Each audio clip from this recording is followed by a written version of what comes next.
Hello people. Well, welcome to my untidy but functional garage. Today I'm going to be doing some performance mods to my Harley Dyna Superglide Custom. Here she is. I've done a few things since I bought the bike, mainly cosmetic and to suit my preferences, if you like. On the other side of the bike I've put a derby cover on the outer primary case. It's the round, for those who don't know, it's the big round cover. It's black with an ace and has the letters ACE inside the ace of spades. I designed it myself, not the cover, the ace. It has a personal meaning, and maybe I'll go into that at some point. I put on the gremlin bell. Now some of you are going, what?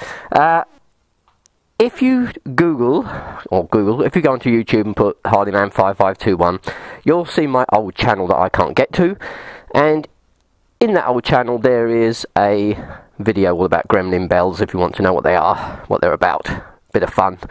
One of the first things I noticed with this bike when I got it on the ride home was that the riding position wasn't as comfortable as I'm used to. So I invested in these risers. 4-inch pullback.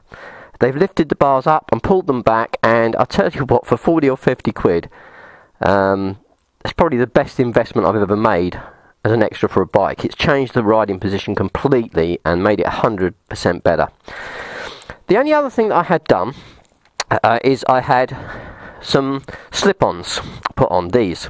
Now they're Chromework slip-ons, 3-inch, and the reason is that I'm not a big fan of the stock pipes on a Harley. I think a Harley should sound like a Harley, and I don't mean loud, I mean sound like a Harley, and the stock pipes don't really do it for me. And if I had the money, I probably would have gone for a complete exhaust and had all the stage 1, which is what I'm going to be doing today, done at the time, but I didn't. But I couldn't really ride around with stock pipes. I wouldn't have liked it.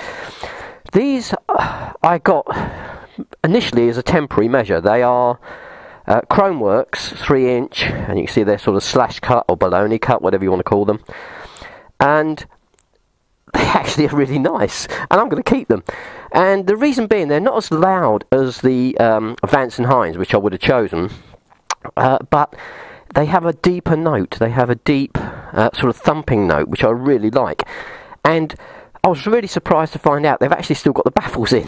So God knows what they'd sound like if I took the baffles out, but I'm not going to. I'm going to run it with the baffles in because it's perfectly fine for me. The other day I went out on the bike, and as I went past a car just down the road, the alarm went off on the car. So I thought, well, it's loud enough.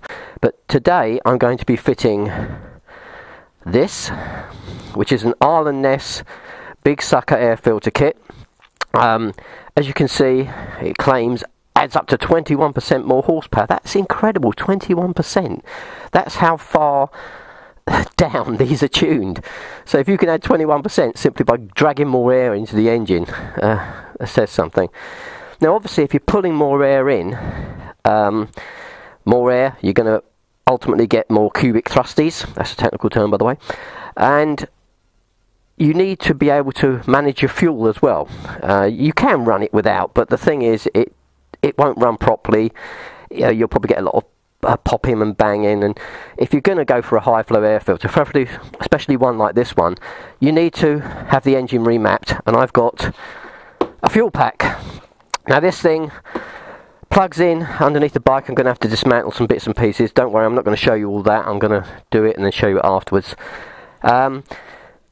And the fuel pack has been sent with a map, so there's about 49 settings that I've got to adjust, so that fuel system, the mapping, then corresponds with my pipes and the filter I'm putting on, and that should make this beastie go a bit faster.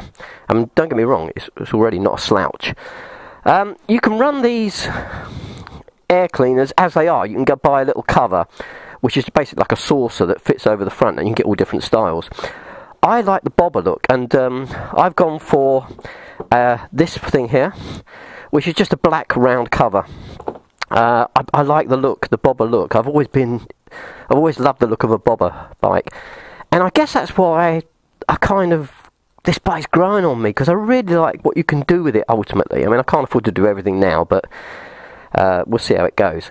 So that's the plan for today, folks, is high flow air filter, remapping, and let's see how she goes. Now, the thing is, most of these videos that people do, they go from stock to stage 1, and they start the bike up and say, here it is in stock, and then they go, here it is in stage 1, and there's a vast difference. Well, because I've already got slip-ons, there may not be a big difference once I've put these bits on, but I thought I'd test it anyway. So what I'm going to do, hopefully it will start, is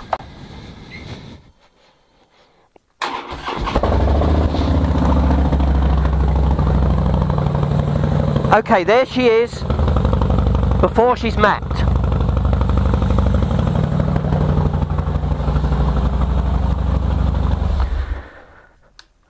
Okay, that's the sound of her before she's mapped. Once I've done all the mods, I'll start her up again, and we'll see if there's any difference, because to be honest with you, I don't know if there's going to be any difference. Right, let's crack on with it, people. Right, job done. Only had one problem, and that was that the black air filter cover which I was going to use wouldn't fit over the air filter. It wasn't deep enough, it stuck out too far. So I put the stock air filter cover back on. Mapping went okay, I think it's all programmed in. It feels a lot different. I've actually been out on it. It's actually started to rain out there. It's freezing actually, but it seems, I don't know if it's psychological, it seems to pull a lot better. Comparison, let's have a little start up and see how this